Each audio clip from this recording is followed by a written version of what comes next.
We're here at the home of, whose home are we at, Alexia? My grandma's house. And what is her name?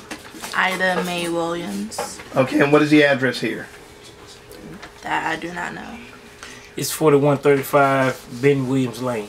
Okay, all right. And we're in the city of Tallahassee, Florida.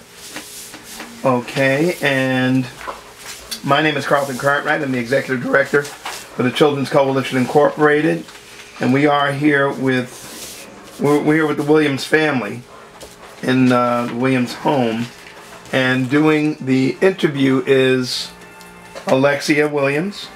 And Alexia, how old are you? I'm 17. Okay, and we do have parental consent for her to do the interview. And Brett, Mr. Williams, when is your birthday? January the 14th. And what is your current address? It's 10505 Westmore Place, White Plains, Maryland, 20695. Okay. And let's see. All right. And let's see. Okay, Brett,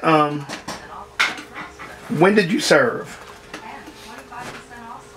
From December of 1984 to October of 2005. That's my active duty dates. Okay, and then you did reserve after that? No reserve. This is before I had a... Oh, it says, I thought it was an 8. It's 2005? Yeah, 2005. Okay. Right. Mm-hmm. And what branch of the service did you serve in? United States Army. And what was your rank when you separated? First sergeant. Okay, what was that, E? E8.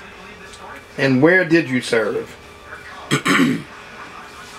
Where? In the Pacific, Europe. Okay. Of course, the continental U.S. Okay. Alexia, go ahead. Segment 2, jogging memory. Okay. Where were you drafted or did you enlist? I enlisted. Okay. Where were you living at that time? I was living here in Tallahassee, Florida. Why did you join? Well, to be honest, this was not because of duty to country. It was because my father wouldn't buy me a car, and this is the only way I could. I thought when a recruiter came out of my house after I graduated high school, a recruiter came out of my house and asked me would I like to join the military, and I asked her, can I buy a car? They said, yeah, we do pay in the military, and the rest is history. Alrighty. Why did you pick the service branch you joined? Well, that was the recruiter that came out. He was the Army recruiter that came out to the house. I didn't serve in any kind of ROTC in school, and then I know nothing of the military. None of my brothers served in the military, so that was the furthest thing from my mind. So when she came out, it was the U.S. Army recruiter. So quite naturally, I chose the Army. Okay. Do you recall your first days in service? Oh, yes. I had to fly on an airplane. They flew me out to Fort Sill, Oklahoma. And that's my first time I've ever been on an airplane at 18 years old. So that was an experience. So those first days were sort of funny because back then the drill sergeants, they would yell, curse, and scream at you. And I never encountered that sort of behavior. So I laughed because they were saying these crazy things and I wasn't doing anything wrong, and they were just, saying these crazy outlandish things, and this made me laugh. So those days I remember the most. Those first days. What did it feel like? Everyone else was scared, but I wasn't scared. It was, like I said, it was funny to me because I knew what their intent was. Their intent was to instill fear in you, to have you sort of transform yourself into their way of thinking. And so since I understood that from the beginning, I didn't, I did what I was asked to do, but I understood it. So I just felt like this was part of the process, and I just did what I, was told to do. But I didn't fear them, or I wasn't brainwashed as most people think. When you go in the military, you get brainwashed. I wasn't brainwashed. Okay, go ahead, pick it up. Tell me about your boot camp training experiences. Like I said, I was at Fort Sill, Oklahoma. It was a training environment solely. So you had boot camp, and you had after you finished boot camp, you had the schooling where they train you how to do a job in the military. Well, the boot camp experience was, like I said, it was a process. So a lot of people, you have people from different parts of the country, Texas, Missouri, whatever. And their intent was to have us jailed together as a unit. So my graduation class, it was a good experience. But I understood, like I said, I understood the whole process. So, I wasn't fearful or whatever. So we had to handle live grenades, shoot live weapons. They preach safety. So, and I was, and physically you had to be in some sort of physical shape, but, I played sports in high school, so I was in real top physical shape. So it was a breeze for me, I got one of the top honors in boot camp. My mom and dad and my sister came out to my graduation in Fort Sill, Oklahoma in 1985. They came out there and they saw me get undergraduate in boot camp. So my boot camp experience was great. Do you remember your instructors? Yes, I remember my instructors. Drill Sergeant Strickland was one of my drill sergeant instructors. Reason why you don't forget those individuals, because they were very impactful early in your military career. It's like your father when you grow up. You look at him and you want to be like him. Well, drill sergeant was the same sort of person in your career. First person. He lived with you, stayed with you through the whole process. So you got to know him well. Drill Sergeant Cook was another drill sergeant. I really wanted to be like Drill Sergeant Cook because his boots was always shiny, real shiny, and I always wanted to keep mine that way. And that's what he taught me. He said, always have a good appearance, and you have no trouble in the military. So yeah, my instructors was older men around their 30s, 35, very smart. So yeah, they helped me out a lot. How did you get through it? Well, it wasn't tough. So it was, like I said again, it was easy for me. Physically, I was already in shape, so running 2, 3, 4, 5, sometimes 6 miles, that didn't bother me at all. So that part wasn't easy. And then learning the how to shoot a weapon and things like that, that was easy. I shot an expert. I didn't know. You probably don't know this, but I'm right-handed. I right-handed. I kick right-handed. But I didn't know I was left-handed until I joined the military. Yes, I shoot the rifle left-handed. So I'm sort of ambidextrous and use both hands. And I found that out when I tried to shoot my weapon right-handed. I kept missing the target. I didn't qualify like 2 or 3 times. And so the drill sergeant sitting there and said, something's wrong here. He says, so what eye do you close when you shoot? And I said, I close my right eye. He said, no, you're supposed to close your left eye when you shoot. He said, you left-handed. So we tried the first time. I shooting on my left side. Scored an expert first time out. Oh, good. Yes. Go ahead. Which wars did you serve in? I served in the Desert Storm, Desert Shield, and the Iraqi War.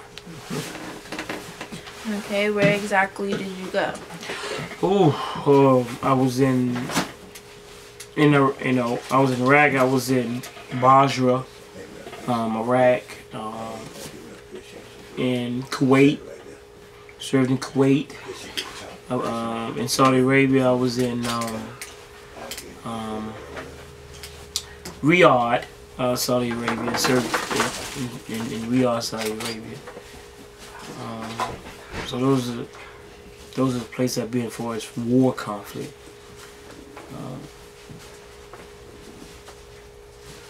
Interesting thing about Saudi Arabia that you probably don't know. You know, they have malls over there. Probably didn't know that. Yeah, it's like a mall just like our mall. It's identical. And you see these folks walking around they covered from head to toe. These ladies, and you see them carrying around a Gucci, Fendi purse and stuff like that. So it's so funny. And they get in their Mercedes. These very rich people, but they go in the malls, they shop, and they're not allowed to interact with men. So they go in there as, you know, the wives. They shop and buy whatever they want, and they leave. Another thing you probably don't know about them when you're shopping in Riyadh is that they pray 5, 6, 7, 8 times a day, whatever the number is. But the mall closes when they have to pray for those 15 minutes. The whole mall shuts down, and everybody be out in front praying. Interesting. Yeah. Do you remember arriving and what it was like? At war. The first desert storm I went to. That's an interesting story. At least I think it's an interesting story. I was in Germany, and we got called to go move Saddam out of Kuwait in the Desert Storm War. What he did was he went over in Kuwait. Kuwait used to be part of Iraq, a little part of it, and they separated. So Saddam looked back in the history books and found out that Kuwait used to be part of his country, so he went over and took it over. So this is my country. So the U.S. was sort of went over and tried to move Saddam back to Iraq. But before I left from Germany, I never forget this. It was 1991, and it was a night like this, but it was rainy in Germany. We were getting ready to ship out, and what we do, we ship out. You have all your equipment and everything, and they get you on a plane. So we had a few minutes at the airport, and I said, "Well, shh, let me call home, right?" So I got some German money, and I called home, and the person that answered the phone was my dad. So my dad answered the phone. It was 1991, and I said, "Dad, I'm about to leave, about to get on the plane, about to go to war." And I was expecting him to say, "You be safe, you come back, you know, do this country well." those sort of things that you typically hear in movies and stuff like that. My dad didn't say that. My dad told me, nobody pulled your leg or pulled your arms to go into the army. So you asked to go to war. So, you know, that's what you have to do. Right? And that's not what I wanted to hear. You know, I was maybe 21 years old. So I didn't want to hear that. So we had sort of a little argument about that. But flying over there, they chartered planes. The government chartered planes. We had special planes that they sent us over there. Not military planes. They're regular like United or whatever, but they just charter solely for the military. And they take you over there, and all along you're thinking, you don't know what's going on. You know, you don't know. You never been over there in that foreign land. You don't know if bullets gonna be shooting at the plane or anything like that. So when we landed, they had this huge, what they call tents. All these tents called a tent city. Oh, it had to be 50,000 people in that tent city, and it was a safe area. So yeah, I was a little apprehensive, but when you're around your friends in the military, your comrades, and you see all these people there, you feel safe because there's a lot of people on your side of the fence. Right. What was your job assignment? My job, my primary job, your primary job always in all the army, your primary job is to be a war fighter, right? To fight. That's your primary job. But your secondary job my job was communications. So I provided communication support to all the forward deployed soldiers that's forward deployed. What's interesting is when they show you the video when they recruit you, they tell you that communication you're gonna be in the rear, and you provide these communications to the people that out in the front lines, right? When I got to war, no, they changed that whole game. They went to a new doctrine. They call it the air-land doctrine, which means that you have air power, talk to the people that's on the ground, and so you can gain control over your target. So here I am thinking I'm gonna be in the rear. I was actually in the front line. We're in the front line with the infantry guys, right there with the communications. See the battle. You're there. You right up front. People shoot.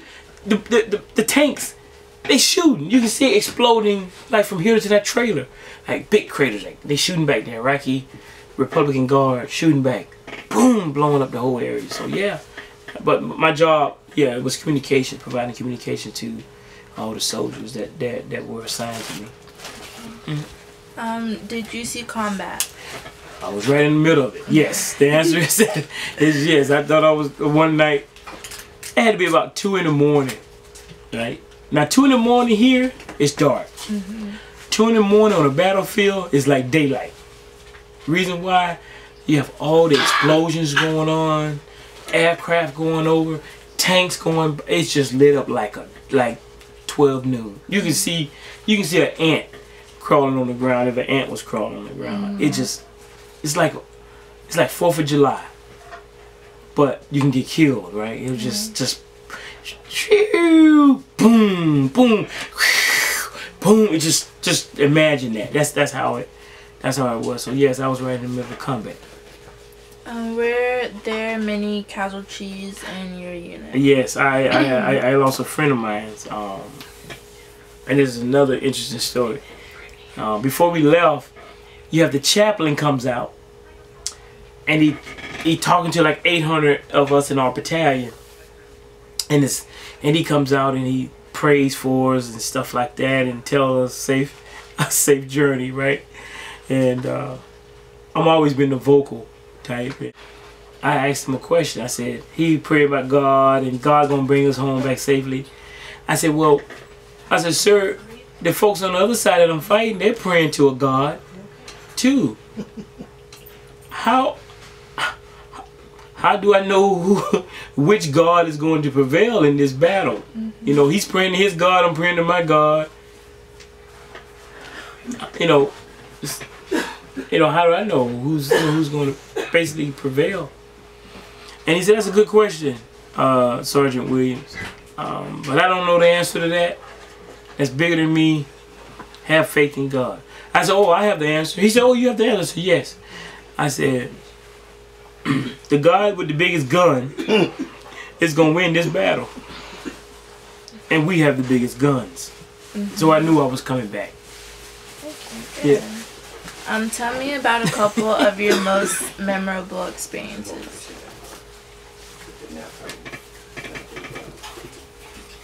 Well, of course the wars. You can't never forget going to war.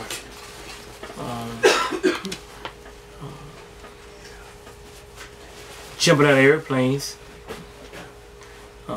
That's something I think everybody ought to experience. But I think one of my greatest experiences is training young men. Once I got older, 28, 30 years old in the military, and then you have to go back and train young men that are 18 years old. That's good. You know, you show them the way how to survive out in combat, or how to just survive in the military. That's, you see them grow as 18-year-olds, and later on in life, they email me and say, First Sergeant, you've been such an impact on my life, my family, my children. I follow your rules. I follow what you have taught me and things like that. So I think that's probably the most, memorable thing I can remember in the military. Were you a prisoner of war? Excuse me? Were you a prisoner of war? No, I was not a prisoner of war, but we captured prisoner of wars. We had a whole bunch of prisoner of wars, Iraqis. But no, I was not a prisoner of war. Okay. Tell me about your experiences in captivity and when freed. No, I wasn't. I wasn't. So that just skip that. Oh, okay. Were you awarded any medals or citations? Yes, I was during war. I was awarded the Meritorious Service Medal, which was one of the medals wartime. I was also awarded the Bronze Star for being in combat. So that's another war medal. Okay. How many did you get? 2. I was in 2 campaigns, two medals. And how did you get them? By showing courage during the most stressful times. One instance was I lost a friend in combat. His name was Sergeant Dillon, and I remember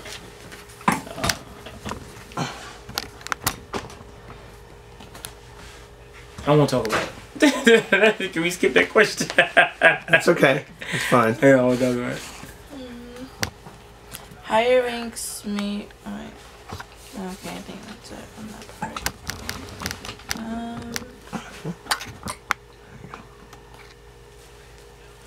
How did you stay in touch with your family?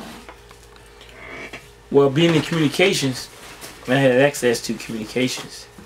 So since I had access to communications, I was able to call home, and I normally would talk to my mom. She picked the phone. Never talked to my dad while I was at war or doing war. It was always my mom that talked to me. So I was able to call home whenever I needed to call home. What was the food like?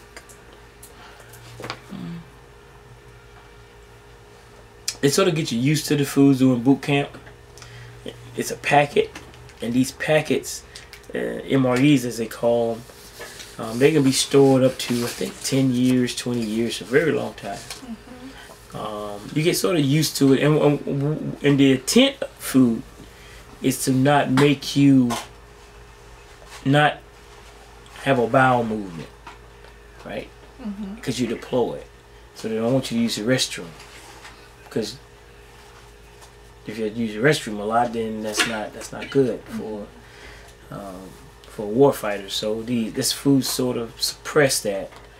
But it was good. I mean, you have chicken and rice, and you have to heat it up. And as a matter of fact, I have a whole case of it in my basement at home that I use for contingency purposes in case lights out or this country started going down.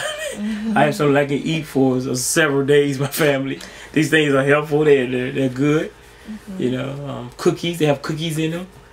Cookies, fudge. Dessert. And so it's a meal, but at the bowel movement. Did you have plenty of supplies?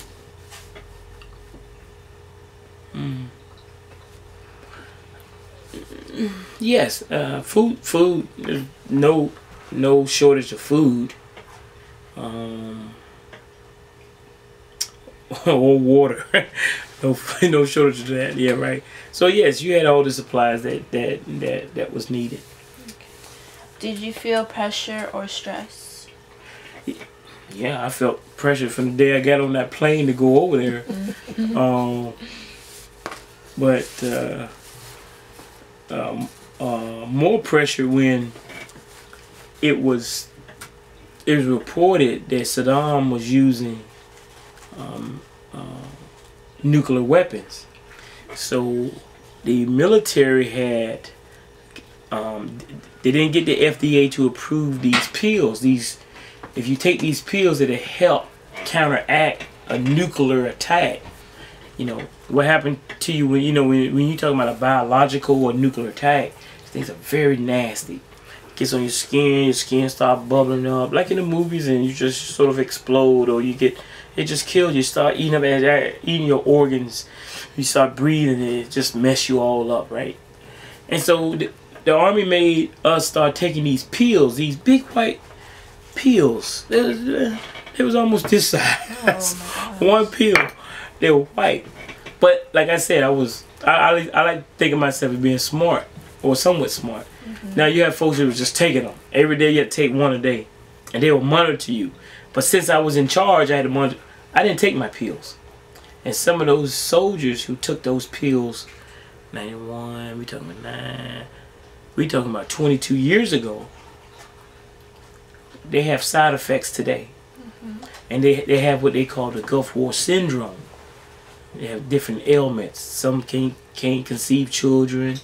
Some may have liver problems and so forth. But I didn't take any of my pills. I didn't take none because, you know, when word get on the street about these pills not FDA approved, there's a lot of folks that say, we just hide them in our pocket or whatever and then take them.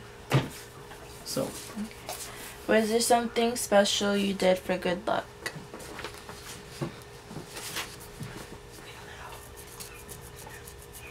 That's an interesting question. Good luck. No, I don't believe in good luck. Okay. How did people entertain themselves? Oh, that was good. That's a good question. What the government does is, you know, our government has a lot of money, and they rented these big ships, the yachts, Carnival Cruises, out in the where they were stationed out in the Red Sea, maybe, or what's the other sea out there? What's the other big ocean out there? Anyway, they're out in the ocean, out past Mediterranean. The Mediterranean Sea out there, and they would fly soldiers out there for 2 or 3 days for R&R. So and then put them back in combat. So you get a rest period before going back and fighting. So that's what the government did for you. But I didn't get a chance to, they went by alphabetical order, and W was way down, and by the time we got a door, they had disbanded that doggone program. So I didn't get a chance to go out to the sea. Okay. What did you do when on leave? I didn't get a chance to go. Well, but when you went on leave, you were in the service for 22 years. So right. When I did it I normally came home to Tallahassee. I came home probably my whole leave. Every time I take leave, I come home. So besides the places you were deployed to or stationed at a military base, where else did you travel during your service? For leave or just both? Both. I got an interesting story. I think I told you this last night. I flew my sister out to South Korea for leave when I wanted to leave.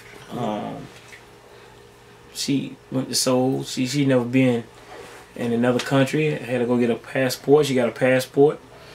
And you sent her or you took her? I took her. Well, we went together. Okay. Yeah. Okay. And so that was an experience for my sister. She never been abroad before, and went shopping, went to Seoul, ate the foods. They got sick eating that Korean food that I told them not to eat, but they ate it anyway. Her and my wife. So, but we had a good time over in Seoul, South Korea. That's one of the places I've been. I've been to Paris, Spain, of course, all over Europe, Holland. A really interesting place I've been to is me and my family, Vienna, which is a little country. Austria is Austria, not Australia, but Austria. Vienna is the capital of Austria. It's right on the right side of Germany, and that's we know Beethoven Mozart, home of Mozart. A lot of history there, but it also was one of the places where Hitler had the bird's eye nest. That's his sort of little house right there in Berchtesgaden in Germany. So I got to visit Hitler and some of the concentration camps in Germany that he had. And an interesting place in Austria. They have a mountain. You go in the mountain, like a mountain, a big mountain. In the mountain is a lake, a full-fledged lake. Not no little lake, a lake. The ceiling is only this high, so if you like 6'3", your head gonna hit the ceiling, right? So, but I was able to go in there because I'm not 6'3", you know that. Whatever. And so, but it's a lake. You get on a boat, and you cross. You still in the mountain. I just want you. It's hard to try to understand that, but you rowing in the mountain across a lake. What country was in it? This is in Austria. Okay. One of the cleanest cities you'll ever see. Immaculate. Yeah. Do you recall any particularly humorous or unusual event? Yes. Here's one event. I was going through airborne school in Columbus, Georgia, Fort Benning, Georgia, and we were jumping out of these airplanes for the first time. Now, how they convince male soldiers to jump out of an airplane that's 2,000 feet in the air is this, and you won't believe this. You gonna say it, you can't believe that. Men are very macho. They don't want a woman to do anything that they can't do, especially a woman, right? So they had these already trained female airborne soldiers that's already been trained, been through school, and they're finished, they're completed. And they had these two soldiers on the airplane, female soldiers, and they made one pass through, and they told us to wait, the students to wait. We waited. They said that we're gonna do a first pass by. These two female soldiers gonna jump out first, and then on the second pass by, then it's your turn. Cause all of us were sitting there just as nervous as everything. I mean, you ain't never jumped before. I mean, you could have shot me in the arm with a gun, and I wouldn't have felt. That's how my adrenaline was flowing. So to ease everybody adrenaline, they had these female soldiers jump out first, and all the male soldiers said, "Oh, we coming out of this plane." You understand? Because you're not going to not say, "I'm not jumping out of the airplane." So that motivated me to jump out. I saw them females so jump out. I said, "There's no way. There's no way I'm not getting off this plane." And that made all 180 whatever it was us jump out. That's funny. Okay. Yeah. That's an interesting story. Pulled a little trick on you. Yes. What were some of the pranks that you or your others would pull? Peers.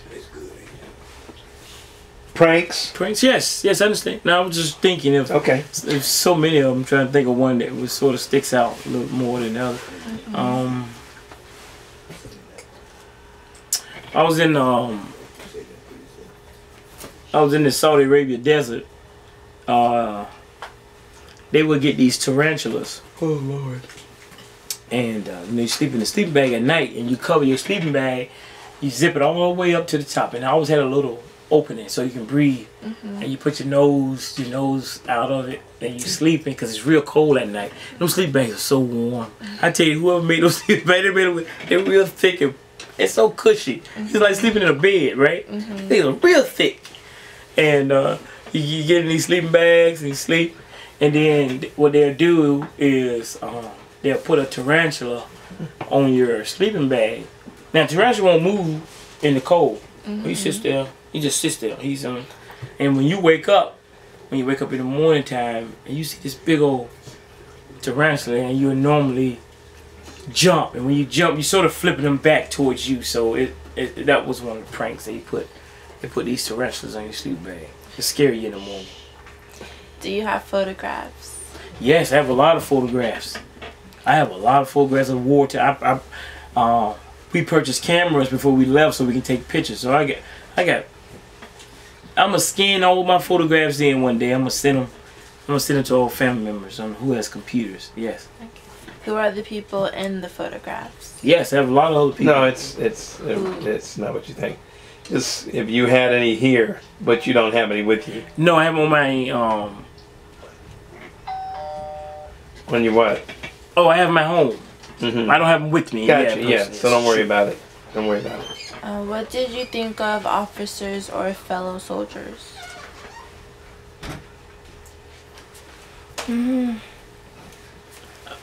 What I mean, where are you trying to go with that? How did you feel about your peers and officers in general? Well, you know, I felt like we were all there to do the same mission, so there was no.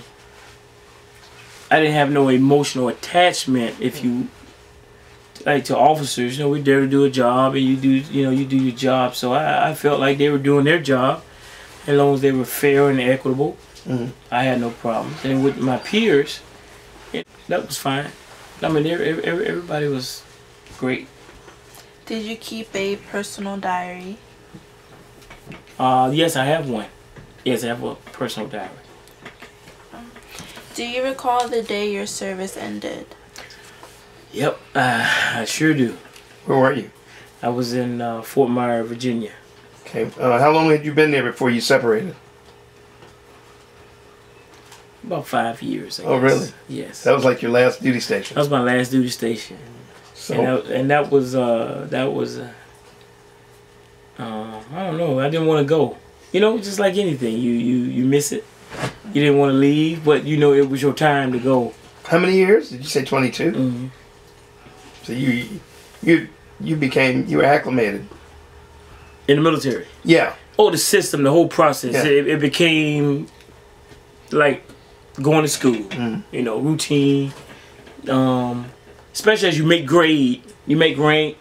It became it was supposed to become harder, but it became easier and easier as you make grade.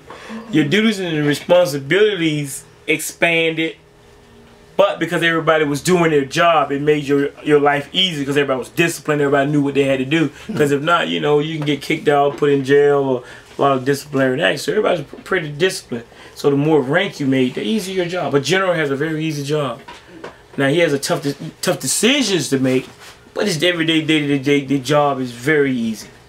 You know, he has people cooking for him and getting his uniform ready and stuff like that. So, yeah.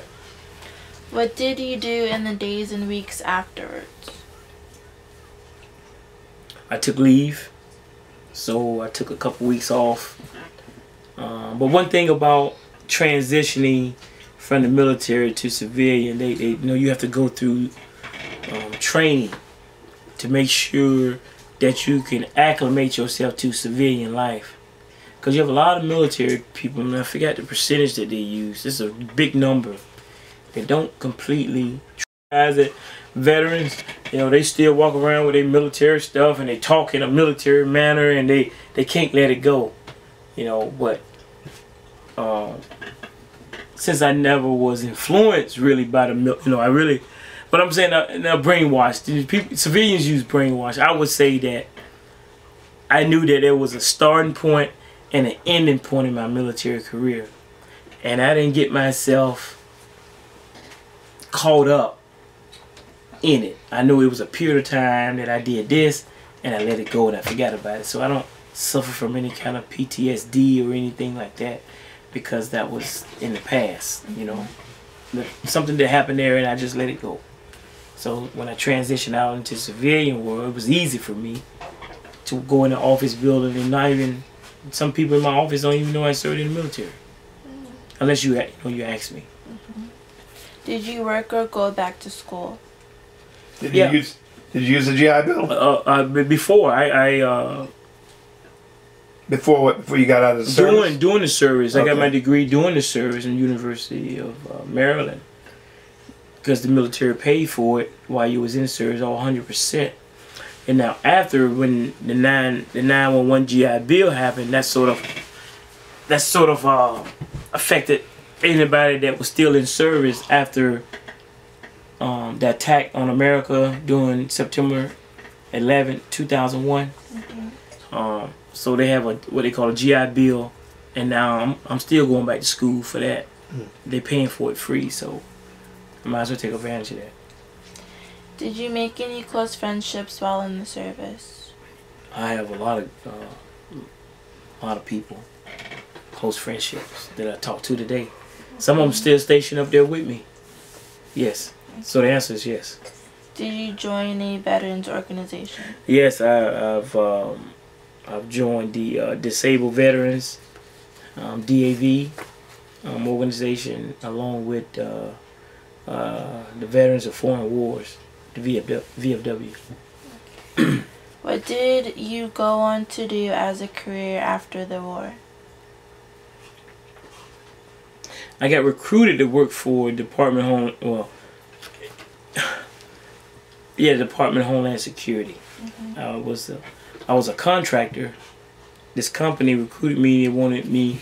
They only wanted you basically going because of your security clearance. I had a very high security clearance where I was in the military, and they needed people to be working with programs associated with the White House, CIA, and all these other agencies.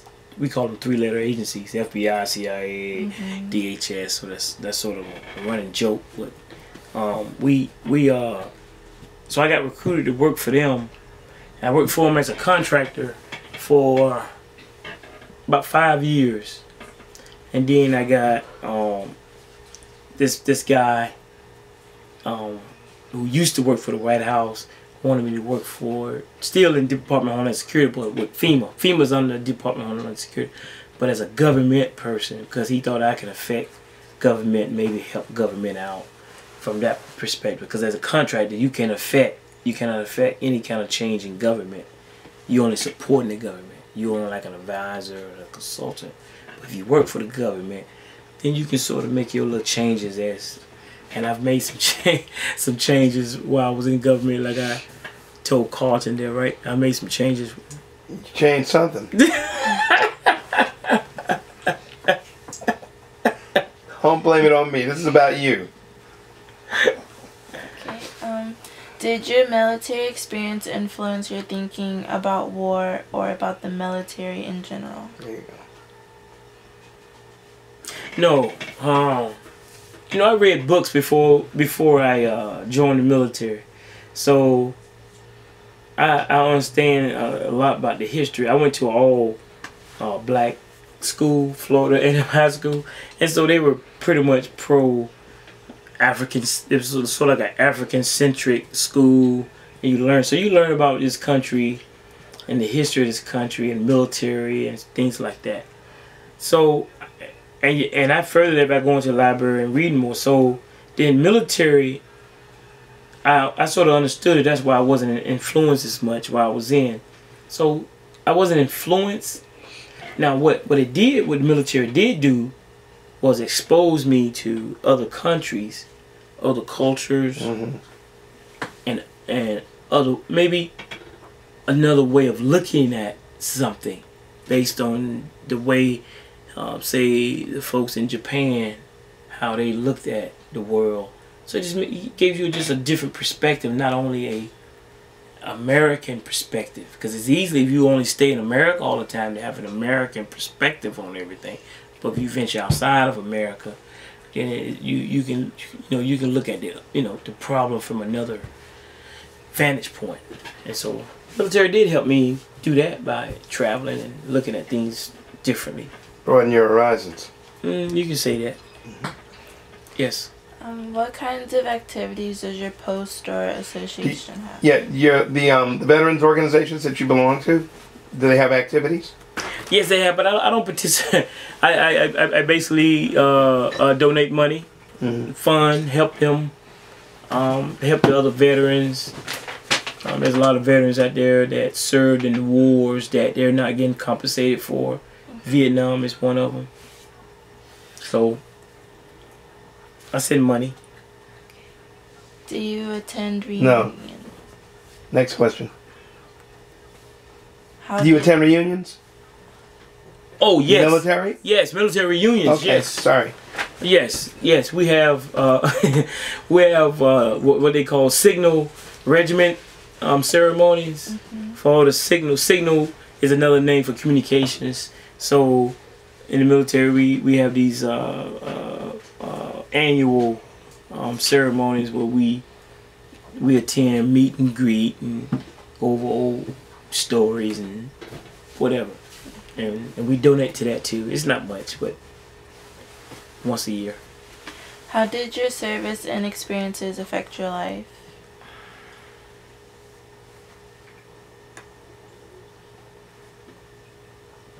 Well, it impacted my life extremely, because I was the way I was raised here in Tallahassee was one way, but how the world was operating was on a different plane, if you will. So just by the travels, experiences, made me reflect back on how I was sort of raised, and you sort of say, you know, you make your own assessment, if you will, saying, you know,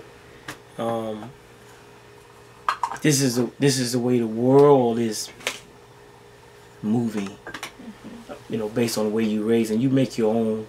I made my own, if you will, adjustments based on that. That's all, you know. And I'm saying it politely. Okay. Is there anything you would like to add that we have not covered in this interview?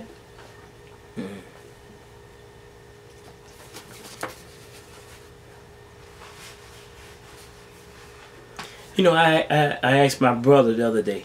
I told him, how did all my brothers that's before me miss the Vietnam War? That was a major war in this country. You know, thousands, I forget the number, what is it, about 42,000 men and women died in that war? I believe, yeah. Yeah, it was a lot. You know, they have a whole monument in Washington, D.C., all the wall of these unknown soldiers to these, well, I forget the name of the wall, I forget. But they have one for each war. Yeah. On the mall. Yeah, on the mall. But era. What was that? Which one? The Vietnam War. Keep going. That's your era too. I just missed that war. Yeah, and they had a big draft. You know, this was a drafted war. So I asked my brother coming. I think it was coming home. Yeah, coming home down here. I said, Ben, how do you and Eddie and Larry and miss that war? And he said, what did he say? He said he had a coach. That's right, Jay Gaither, a legendary coach. I don't know. You ought to look him up one day. You learn about him in the books. But Jay Gaither was one of the coaches that prevented him and possibly the other brothers from going into war. He said, "Hey, if you play basketball, then you don't have to go to war." And that's interesting, you know. And I guess Jay Gaither had a little power and influence and whatever. And, so I just thought that me being the only one ever in my family to go to war, but there's been a lot of wars before me, and how my brothers sort of avoided that was pretty interesting. Okay, thank you for your time. Thank you for your service. Yeah, thank you, sir. You'll be a good interviewer.